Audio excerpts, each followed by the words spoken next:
Take a time out to say a special good morning to those of you listening to Classic Radio 105.5, 105.9 on the FM dial. Let me say good morning also to those of you viewing GBN TV, Channel 7, Channel 11, Channels 20. Good morning, welcome. It's Monday, the 6th day of January 2025.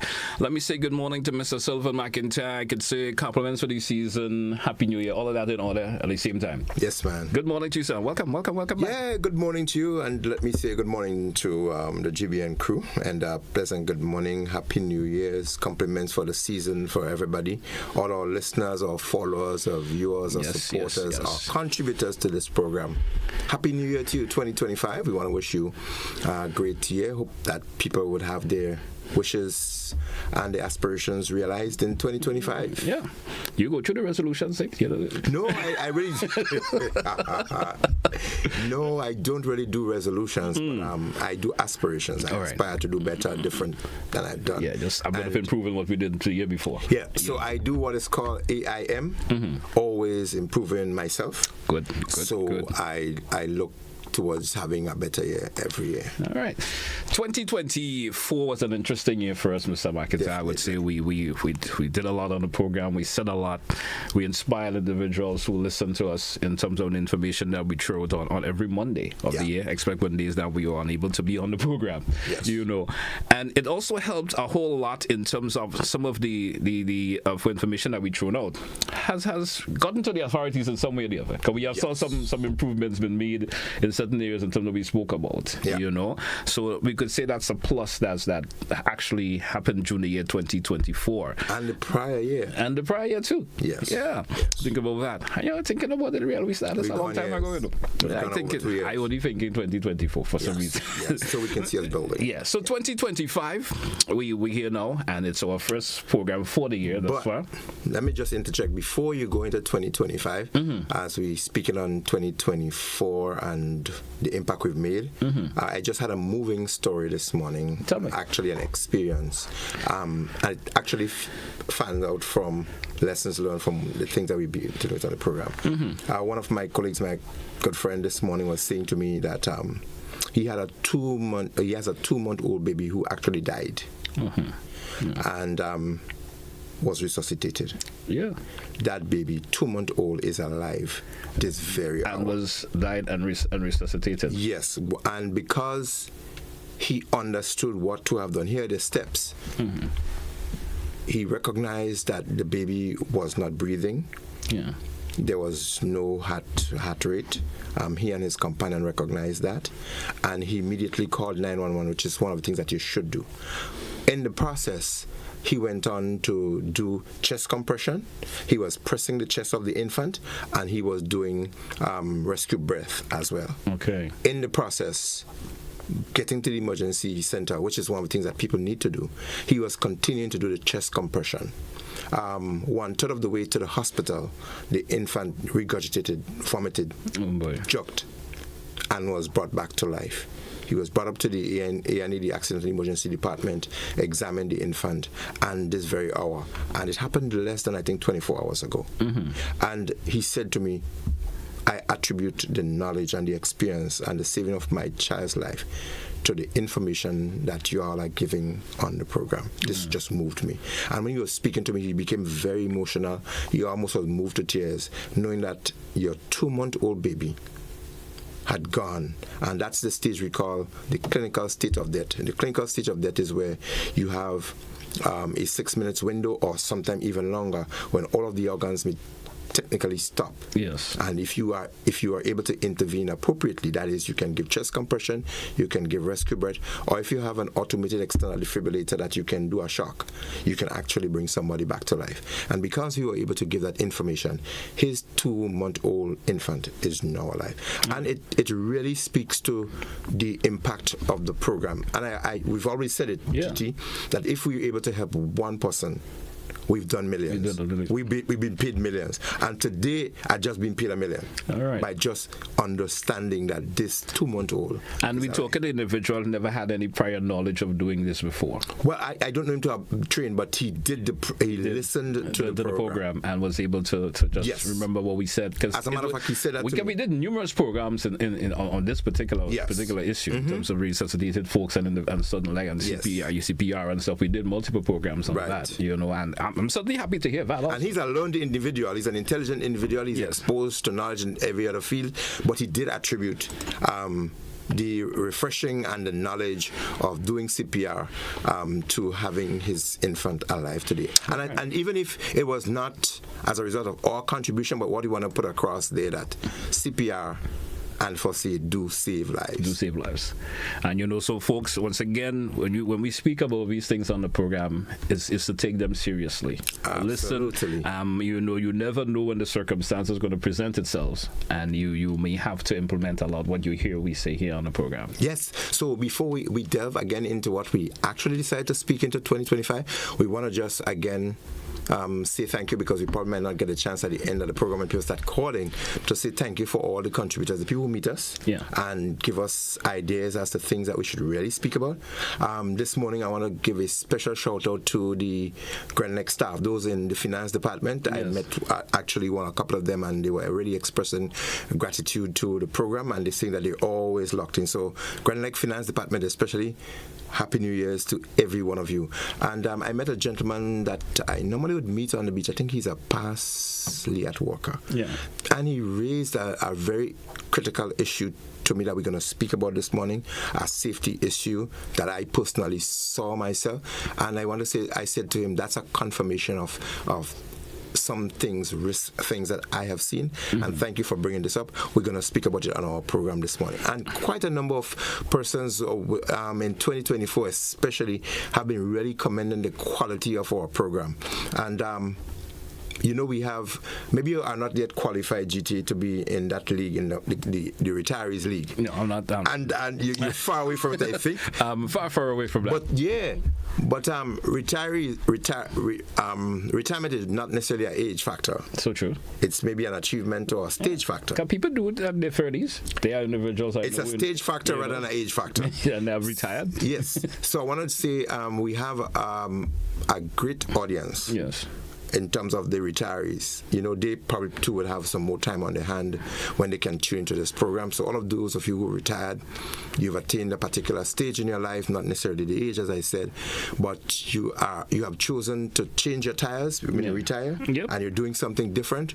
I want to say thank you as well for listening to us and for adding your voice. Some people have called in, and some people meet us personally and commend us on the quality of the program and give us ideas and some things that we need to really address. So we want to say thank you on behalf of the GBN family and on behalf of the two of us that host Eyes on the Issues program, the risk issues.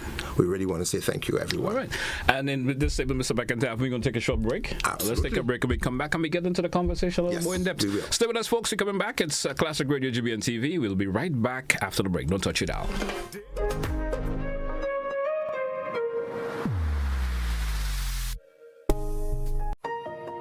For 30 years, we've been driven by a commitment to our customers and to continuously improving our standards of quality. Through every success and challenge, your support remains unwavering. That loyalty has inspired us to listen, learn, and return with a renewed commitment. We've taken important steps to ensure that your health and safety remain top priority. And each bottle is a reflection of our promise to deliver the highest standards of quality. As we move forward, we want to thank you for always standing by us. We are honored and extremely grateful to be back. Thanks, Steve. Thank you. Thank you. Thank you. Thank you. Thank you. Thank you. And cheers to 30 more years.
Welcome back, folks. Welcome back once again. It's To The Point for today, Monday, the 6th day of January. Myself and Mr. McIntyre here with you. And you know, we talking safety. We talking safety this morning in this segment. Of course, we just came out of the introduction and, of course, on all the interesting conversation we had in relation to, of course, the first segment that you spoke about.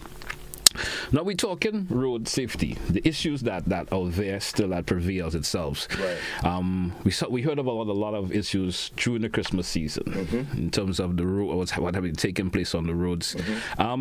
Let's hear how you feel about those road issues that has taken place, and what would you like to see happen in 2025 in relation to having maybe a cure, if I could use a cure for this. A cure. Well, things that you can't cure, you give them medication. You give them medication. And they will get better to a point. Yes, they will improve. They will improve. Yeah. Oh, great. So, almost the year under review in terms of what we touched on and where we want to go in 2025, road safety in particular. As you understand, we have the McIntyre Road Safety Foundation that has been established, and this year we will be making some very visible marks. We've had some contributors, we've had some people waiting in the wing. We do now have all our structures and systems in place to be able to roll out, including our accounts and all of that, where people would be able to support the initiative. Some of the things that we know definitely that we will be seeing across country would be some of the road signs in collaboration with communication works and so forth. We would be supporting them in the initiative in putting signs up in places where we think safety marks should be. So that's one of the bigger achievements that we are hoping to establish in 2025, where people will be able to see more safety signs, and where signs are limited, we are going to double up on them so that it would be more in people's face. It's going to stay as a stark reminder for some issues that need to happen.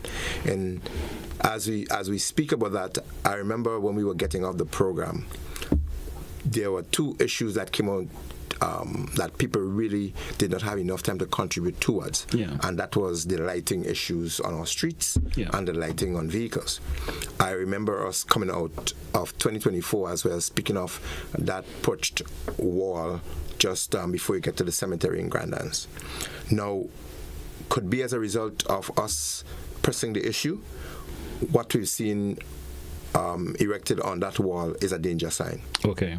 So maybe I did not see. I haven't paid attention to clearly, it. I've been traversing exactly who did it. I think there probably would be some marking as to who erected that. The font is kind of a small, but you can see danger, and it says what the danger is, and it speaks particularly to that wall that is so cracked and is leaning towards the passageway, the walkway and motorway, and it poses a danger to people.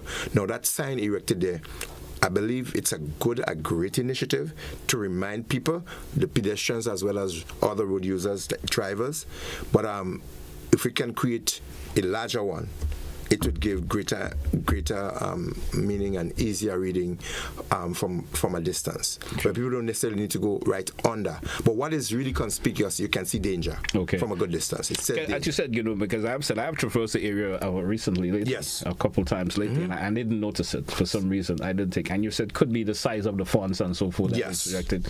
Folks may not give it the attention as they should. And one of the things that we don't do very well in Grenada, we to erect signs in the best place and to look at the size of the font as to whether or not people who may even have vision challenge, if you have the size of a particular font, it means that it would become easier, and the color too could make a difference. So as we go about erecting something about it should draw your attention. It should draw your attention of wanting to look at it without trying to find it. Yes. And you look at some of the signs that are erected even around country, and they too are not even well maintained.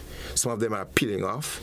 They're not replaced. Some of them, they just need the mold. If you drive through, again, even the rainforest area, you'll see most of the signs are covered with mold and moss. And in other places, the branches of trees and other things grow. I remember earlier on in our program, we had some photos. Yes, we had some photos. Of some of these being hidden. And to be honest, if we really retract our steps, you can see how far we actually came. Because when we started the program, we spoke about, there was a sign down by the Tamsisi area that was turned the opposite way. There was some on that side close to the ministry that were covered in bush. There was some going up to the St. David area that was covered in, and some of them have been cleared. And some of these signs, they are very much more conspicuous now than they were. And I think it could be attributed to us really pressing the issue. Authorities and making them be aware of what was taking place. So that in itself is an improvement in terms of some of the things that we speak about in road safety. As we clamor the issue over the Grand Etang area, it's an area that we decided that we would not rest on. There were a few accidents in that area. I remember one vehicle spilled over, and one of the guardrails prevented that vehicle from doing as much as it should have done down the valley. Yeah. And it may have saved, because I know at least one person who went over the vehicle ended up with 4 wheels in the air. Person came out on all fours. I think the rescuers had to crack or break the glass for him to crawl out. But the guardrail did prevent some of lessen the impact in terms of what should have happened. But as we walk through that area, and as I said to you, one of the things that we intend to do, which we have not yet done, is to take our cameras more on the street. There are some of the areas still where guardrails need to be placed. There are some areas where the walls that have been built over the years, the road, with the amount of asphalt and aggregates they've put on the surface, it has gotten almost to the level of those walls. Okay. So what it's saying to us that they need to now either increase the height of the walls or easier, just install the guardrails along or at the top of these walls, so it presents or creates a buffer in the event that vehicles happen to skid off. Okay. The other thing that we're seeing happening there, where they widen the corners, they have also now creating the drains. Yes, I've noticed that over the weekend also. And do you know what is also relieving for the drains? Yeah. They have lessened the box drain. Yeah. And they're putting the slipper drains, which is easier because it adds to the width of the road and it is less dangerous to the vehicles. I've seen some of these really deep box drains that really need to be covered, that if vehicles slip off, trust me, you need them to be taken off. And I've seen a couple of them who slid off during the Christmas season and so forth, and they had to get tow trucks and everything else to pull them off. But there's some areas in the Grand Etang, I'm not sure how great this slipper will work because of the depth that it's already down. Right. I'm not sure if we may have to put a box there, or maybe what they've build done up on the slipper drains or something and have them put that. That's just a notice when you traversing downwards. Yes. So what they've done, which in some cases it needs those kind of technical eyes, and it's not totally engineering, but sometimes some logics or common sense. In some places they need to just backfill it, because the depth of it doesn't really add to sometimes the volume it can really accommodate. And so in some cases where you would need that depth to accommodate the volume, what you need to do is to cover them. And so you can get a slipper sometime at the top, and you can still have a box at the bottom that can take it's like a dual carriageway. Okay. So you have it moving in both ways. So that's the kind of a thing that we're hoping that we're going to see. So it will add to the safety of people traversing. Well, it goes with the quality of the engineering and who is in charge of it in terms of thinking about the idea of remedying that to a point. And as we expand on the road safety issue, what we recognize is over the rainy season, or the amount of rain that we receive in short time, quite a number of potholes were created on our roads. And it exposed quite a number of things. It created a number of accidents, and it also created a number of negative impact on some vehicles. I know people have they have had broken springs, damaged shocks, quite a number of bushings and tires they lost as a result of these holes that were created as a result, in my opinion, of the amount of water that were on the streets. But hear what?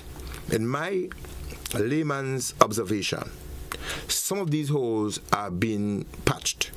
And sometimes I think Godfrey and I were speaking about it one time. We said chewing gum, like you do chewing gum patch or putty patch, so that you just cock the holes and then before you know it comes out again. I looked at some of the work that some of the guys were doing. Yeah. And what they were not doing were digging further these holes to the point where they get down to some level of solid. Remove more of the loose. Remove more of the loose stuff that is on the inside. So what I've seen personally, some of them doing, they sweep some of the lighter stuff at the top and then they backfill it with the asphalt. That will never last. In addition to that, I think there should be some quality testing of the aggregate that is being used on the road surface. I think they are suspect. They don't last very long. You'll see the job being repeated time and time again, and there are a number of factors. I believe one of it is they're not getting the solid foundation. When you're setting a foundation, even if you're digging a hole to do a pillar or you're going to do the formwork in doing a wall or a foundation, etc., you must create a solid foundation. Yes. If you did not get to the depth, you have to create the solid foundation so that when the material or the aggregate is being placed in, it can stay together. If you have a moving foundation or an unstable foundation, what you put above will not last as long because the impact, vibration and everything else will crack. Water as well will remove these. And I believe these are some of the factors that have been experienced. That is why we're seeing a lot of these holes have to be refilled, replaced quite a bit. And that's a safety hazard. And it is definitely a not to continue, but I have had someone called in last week and in speaking in relation to the holes and how they see the work has been done. And they're saying one of the critical things they think that is happening is a lack of supervision. Okay. In terms of the workers who are doing the roads. Right. There are hardly anyone who is there as in a supervisory capacity. You think they're in? Yeah. I think they are supervisors. I was saying I think they are. But the one individual was saying that the reason they think who are just probably the supervisor needs supervising. But you understand? That's the point.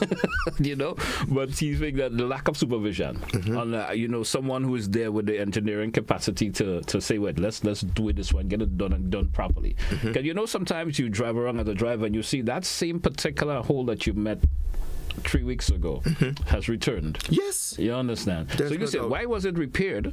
And in 3 weeks you come back, or 2 to 3 weeks, because of the little red weather condition, whatever, and it goes back to the same where it was again. Yeah. Especially that hole, that particular one in the front of the tunnel when you exit in the tunnel. Right. That particular one there has been reoccurring all the time. And has anybody examined it to figure out the reason why it is and remember last week when we had that rain, I saw someone with a small car got stuck in it. You understand? In the hole? In that hole. They went down and their tire got damaged. So they couldn't come out. Okay. Which that causes a traffic backup for at least another 20 minutes. You understand? Yeah. And someone else, a couple guys had to come and help him pull it and get it off on the side. So why is it happening? As again, not proper supervision could be the problem. Right.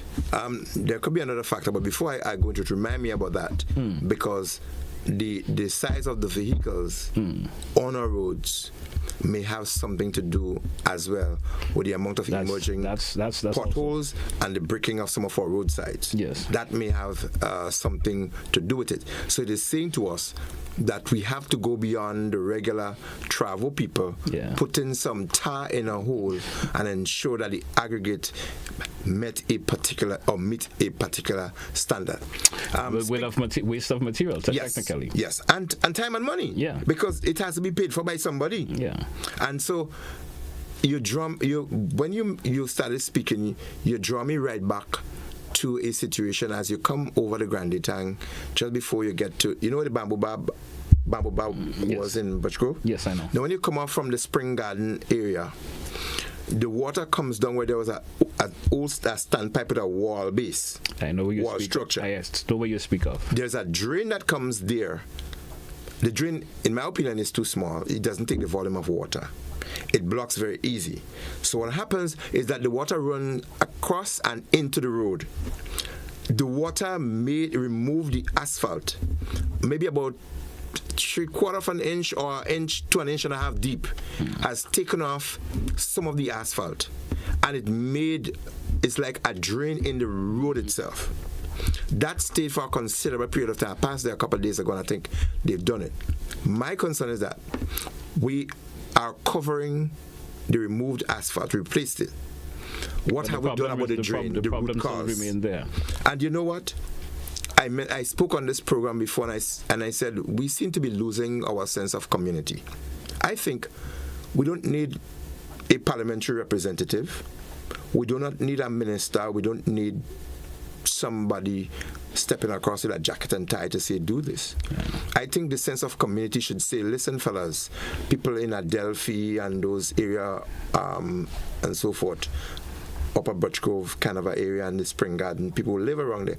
I think someone should rise up, take the lead and say, folks, we don't have to wait on the government or wait on the state to come to do this. This is affecting our roads, it's in our community, it's on site there and everything of that sort. Let us get together, widen this drain, dig it up. We can even, from ourselves, ask the community or ask the government to give us the material, and we can provide the labor. And it benefits the community in the long run. That's what I'm trying to say. I'm saying that there is no reason why that deteriorating situation on that road should have gone this long. I drove there a couple times. My vehicle I drive a small vehicle, and it gone on bang, and some I lost tires twice. You know, a concern too, Mr. McIntyre.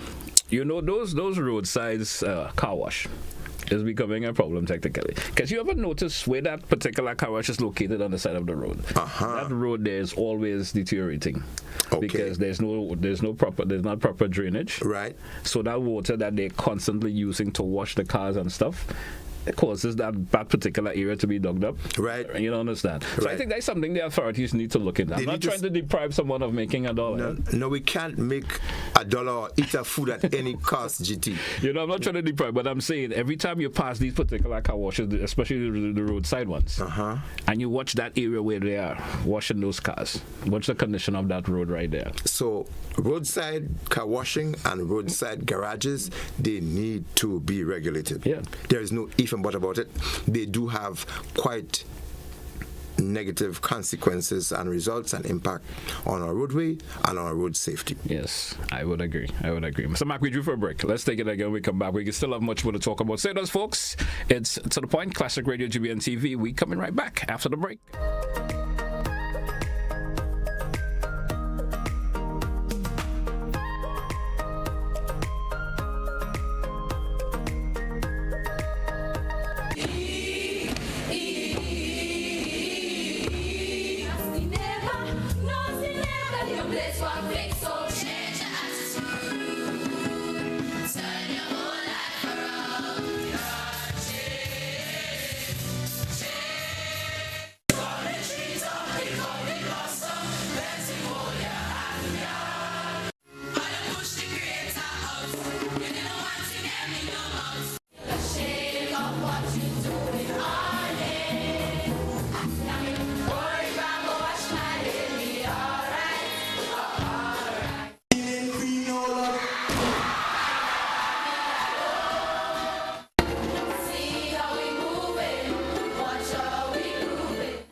Coming up, these chefs and mixologists produce their creative best for their biggest party yet. This steel band has been making a difference for over 40 years. An island filled with beauty, a vibrant culture, and an iconic natural attraction. Now, where can this be? It's all next on this station.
Welcome back to our listeners once again, our viewers to the point. Myself and Mr. Sylvan McIntyre this morning. We of course a lot of focus on road safety, and we're hoping for 2025 we're going to see some sort of remedy. We of course been offered in terms of fixing some of those problems that we are seeing out there. We have let's take this caller before we move on. He's been calling for a wee bit. Probably have something want to contribute quickly. Okay. Caller, let's hear from you. Good morning. Nice. Thank you very much. Pleasant good morning, and what should I say? The year has already started, so it's new. Still new. Yeah, again. Anyway, to the world, happy New Year and best, bright and prosperous. Quickly, Mr. McIntyre. Mr. McIntyre, thank you very much. Well, there was much talk in the fall last year and probably years before, and we are yet to still see results, okay? All right, now, yes, we have seen some results in some areas, but I think the loud music and vehicles, especially in the evening time, around about 7 o'clock where I live in particular, I believe there are other people who are suffering that too. The loud music and vehicles passing. And secondly, the big trucks that I spoke of, to be frank with you, I mean, where I live here, I'm still just about probably 5, 10, 15 minutes ago there, and I think 2 or 3 of them have passed, and they have the same kind of a thing. You know, when they hold out the horn, like as if they don't have no mercy in people. You know, I mean, people in houses, wall houses and whatnot, and the acoustics. I mean, it's really deafening, and I'm worried much about the senior citizens. I mean, maybe I'm not yet a senior citizen. I'm just about 70, but there are others who are wrong, and they have real problems. And quickly before I leave, to the program host, I would like to say to you, sir, that respectfully, there was a caller on the last day of last year, and he did ask you if you could split the program in half an hour for people who wish to call and half an hour for the whatnot. As I have already made the point, all of the people who are coming on the program, we already know them. We as Grenadians, whether we are home or abroad, we already know them, and so there's no need for all this long talking, respectfully, so I hope you understand the point. Thank you, sir. Thank you, sir. Have a good morning. Thank you so much. So as we were saying, Mr. Mac, and as we're talking about the road safety issues, let's move into that. We give the caller the opportunity to talk to, of course, express his views there, and certainly hope that we could remedy whatever he wants to. And one of the things I hope that he would have given is a recommendation as to how we can address with the HUN, what he thinks we can do, because I'm kind of a rat in my head as well as to what recommendation we could make, how we can get the people with the horns, those heavy horns. I mean, I understand the truck having to blow their horns instead of to alert folks that they are coming, so that's one of the reasons they probably blow the horn. I don't think it's done for any other reasons. I hope alert that truck of that magnitude is coming. You understand? So I think that's one of the main reasons. Yes, it may be a little bit louder than usual, but sometimes it's better it's coming that you don't know than you don't know at all. So I understand the disturbance it may create also, but it's something that maybe is a particular project that is taking place, and so the trucks have to use that particular roadway in some way. So there is one soaring issue, and I understand, I did not hear, but in conversation I understand that has been raised. Yes. But when it gets to us, we have to actually raise it. Sidewalks, pedestrian crossings, obviously, road safety and the factor. Just before Christmas, I was walking through on the Carnage as well. I know you have the teaching of those boats, the vessels and so on the Carnage, fishing vessels. They are putting hooks on the inside of some of the walls, so that they should be butting and putting the ropes on the inside. But those button has deteriorated a whole lot too. That's correct. That's why they have using the. Some of them they've gone away right across the walkway. And what I saw, a woman tripped on one of those. I personally saw it, and the next thing that could have happened, she could have fallen into the sea. She can't swim. If she fall between one of those vessels, the sea keep moving and so on, it could jam her against the wall underwater, and we could have an easy drowning situation there right away. One gentleman did bring to my attention, he said he saw a tourist gentleman who came across. He tripped and fell on one of those ropes. He actually had some abrasions on his skin. And the gentleman went to his assistance. He said all he wanted to do is to get back to the ship to get his medical attention. He assisted him to get back to the ship, and the gentleman was so much thankful to our Grenadian citizen who helped him in that light.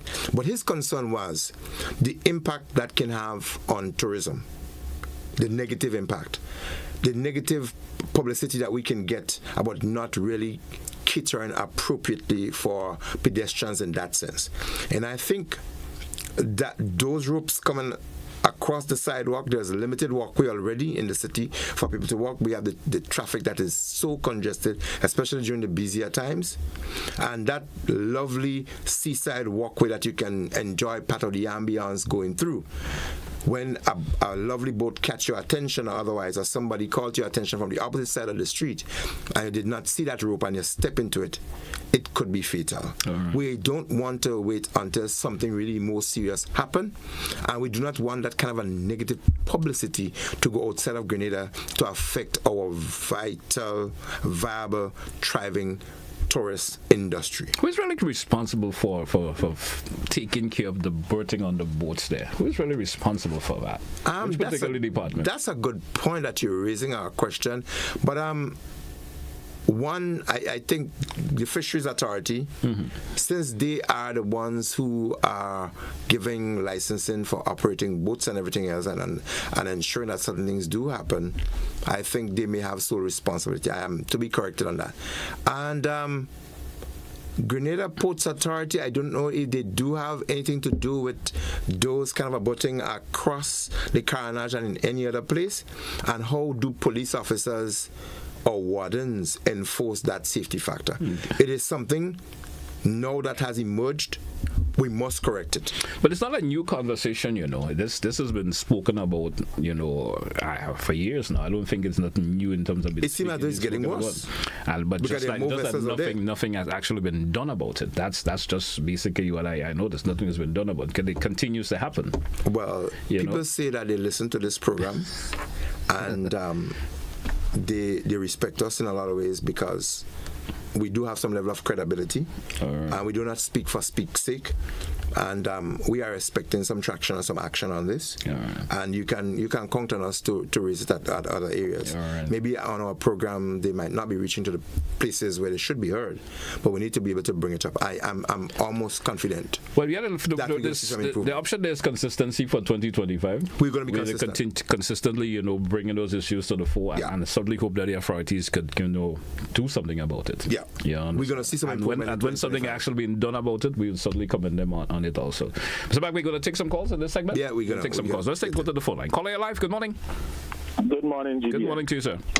Well, I have to thank myself for having patience. Anyhow, I saw something last week Thursday at Lucas Street. I was on Lucas Street there, right in the intersection with the Scott Street. The operators of this Discovery train, I don't know how to explain it or how this thing goes about. This thing is not as fast as most vehicles will drive through St. George's. However, let me get to the substantive point. The ambulance was coming through to go up at the hospital. And this train, I know most train fast. This one is like crawling up Scott Street. And there was no way he could have given way to the ambulance to pass. The ambulance driver had to have patience and wait till this thing cleared before he could have made that left turn to go to the hospital. I hope the operators of this train take into consideration the route and the timing of the day they want to operate within St. George's. You understand? That's my point this morning. Thank you. Thank you, caller. Thank you so much. I appreciate that a whole lot. Yeah, GT, that's a point that requires some deep consideration.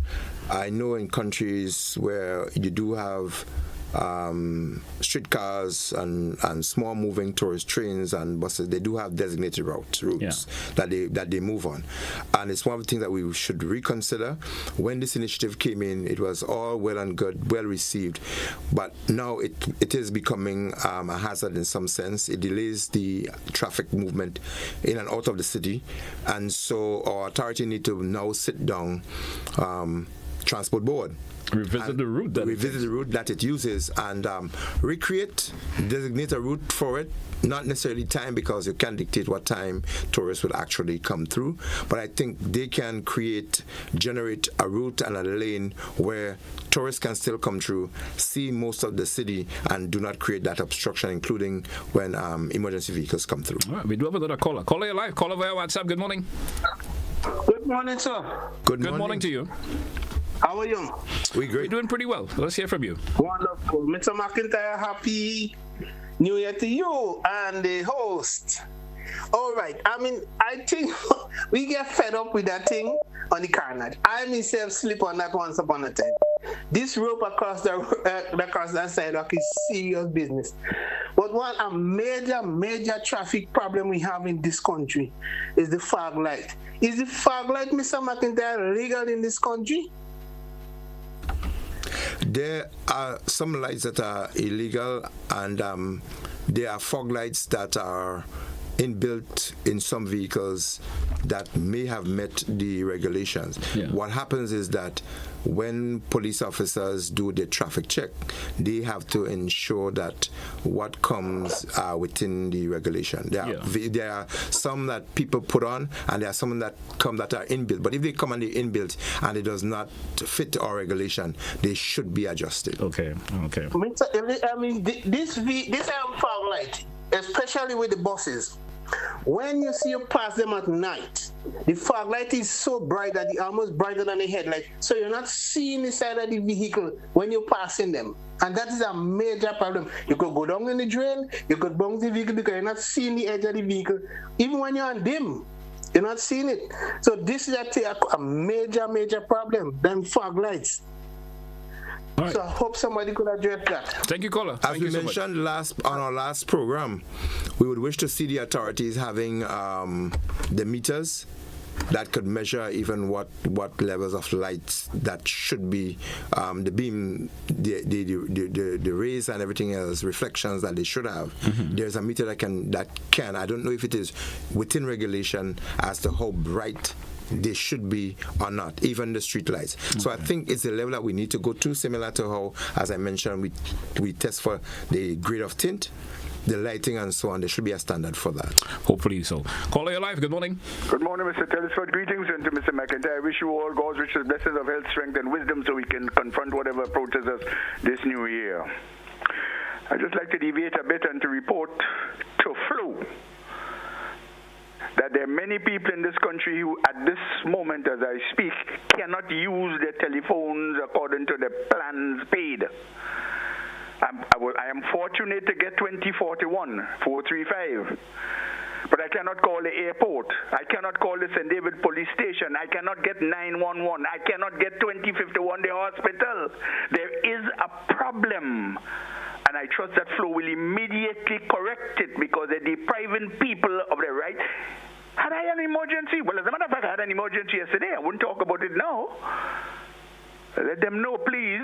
I'd like Flo to know that there are people who cannot use their telephones, and this ought to be corrected ASAP. Thank you very much, gentlemen. Do have a nice day. You too, sir. Have a good one. Thank you, sir. And all the best for 2025. Caller, you're live. Good morning.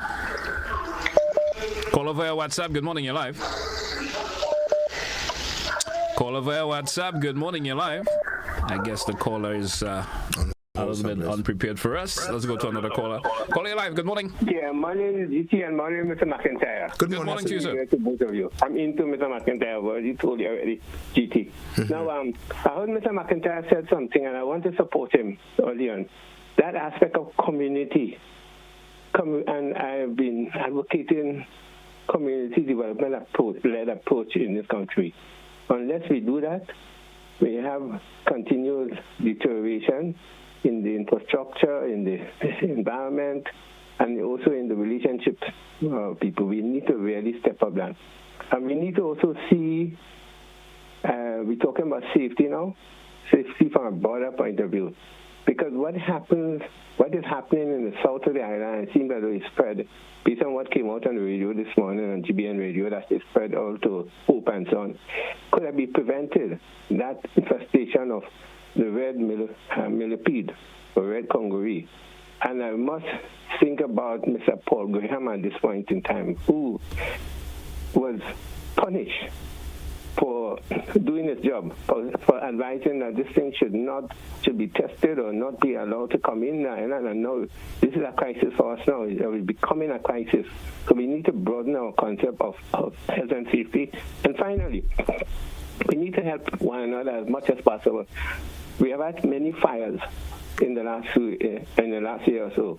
So we need to help people to ensure that the connection in the houses are properly done, and otherwise, I mean, a lot of, again, because when houses are burnt down, it requires, or it's the general public are being called to assist those people who suffer, or even the buildings in town, where the building in town that burned, or the buildings that it deprive people from employment and all of that thing, apart from the environmental problem that the debris and the exhaust, the smoke cause. So thank you very much, Mr. McIntyre.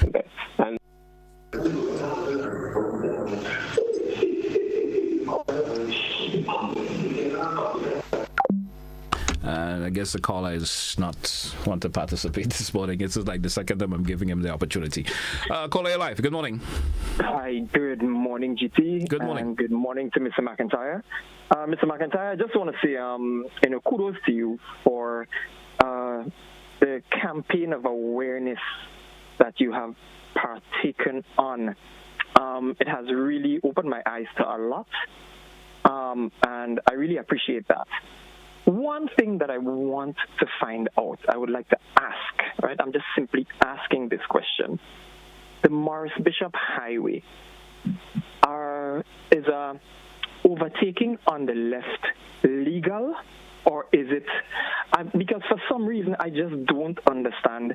I see it so often. I ply that route often. And then people just overtake me on the left. I mean, and I'm moving at a moderate, pace. As not to say I'm holding up traffic sometimes. Sometimes, you have to go to the left to let people out and, that kind of thing. But I mean, I just get it so often. And I'm just trying to figure out, is it legal or not?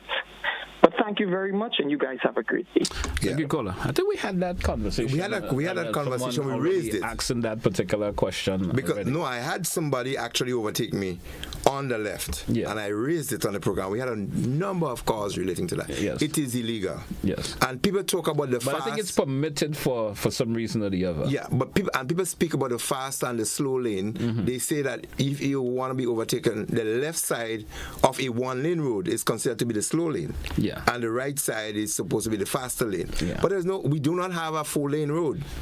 It is basically a down and an up. It is wide enough to accommodate 2 lanes of traffic, but it's not designated, as far as I'm aware, according to law, that is not designated as 2 lanes. But according to driving regulations, overtaking of any vehicle is on the right.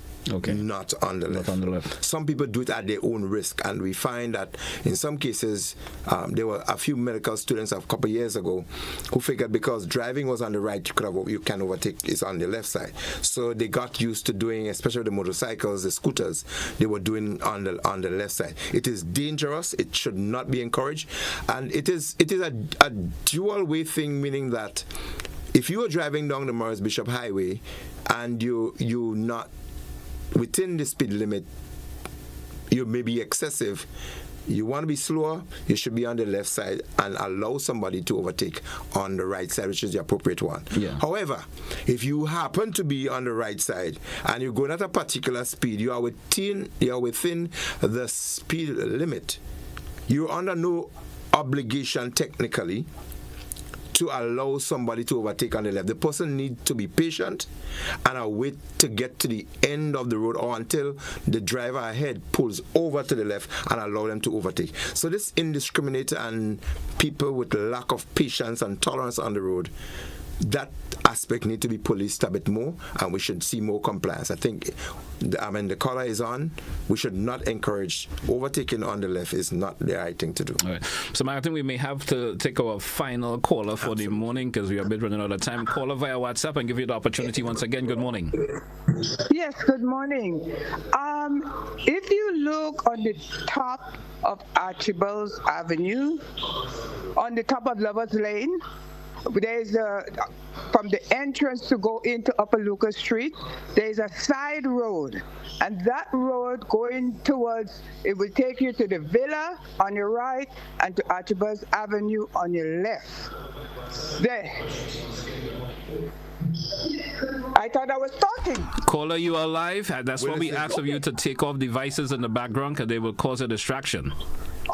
Okay. All right. So let's move on, Mr. Mack, because we're already a bit out of time. Yes. So we are getting to the stage already, just about a minute already after 10 o'clock. We're about to take a wrap. So we just want to encourage people to be a bit more focused, be more conscious on the road, be mindful of other road users, and let safety be our watchword generally. It has to do with road safety, and it has to be with general safety in the home, on the streets. And as we started the program, if you want to enhance your ability to be confident to deal with situation, every household need to understand, they need to learn some aspect of first aid. Yes. And we had this rewarding situation where at least a 2-month-old child was brought back to life. First aid save life. It is also a road safety factor if you are able to help someone because you have attained that skill as well. All right. So, Mac, I want to thank you once again very much for being on the program this morning. Of course, we had a little hiccup this morning, but once your money permits next week, we'll do this all over again and have a smoother flow of things, if you could say it that way. Yes. Thank you, sir. Have a good day. Sure. All right. Hey, folks, that's what we're going to take a wrap for this edition of To The Point. Join me again tomorrow for another edition. Have yourself a great day, folks. That's what we say goodbye.